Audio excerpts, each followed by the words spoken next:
Viongozi hapa Kenya sana sana wale wako serikali hawajui kuongea na watu.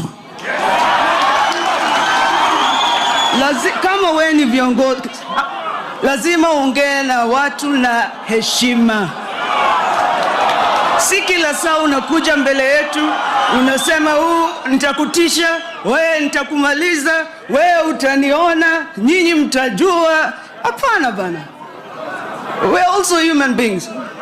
Which is why a funeral like this is a very important thing. Kwa sababu tukumbusha kwamba sisi wote ni binadamu. Na ground ndio itasema.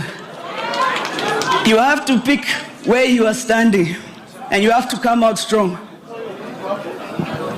Kuna watu wengine jana niliona kwamba bei ya mafuta imepanda. Juzi nilisikia deni ya Kenya imepita zaidi ya trilioni 10.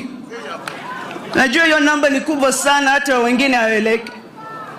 But you know what that means? Ni kama uko na jirani na huyu jirani yako na deni yako. Kidogo kidogo ameenda kwa jirani mwingine anakopa. Anaenda kwa M-Shwari anakopa. Anaenda supermarket anakopa. Anafunga simu yake ya Safaricom, anafungua hiyo ya Airtel anakopa.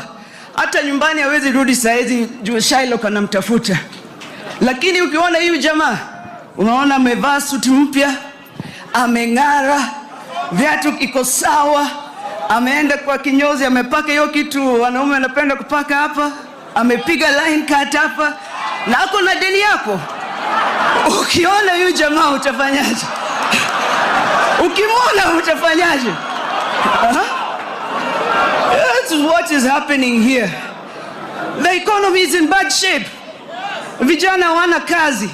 Mabiashara vidogo vidogo zimefungwa. Wakulima wanahangaika juu ya gharama ya mbolea. Na nyinyi hamna focus bana. You have to focus.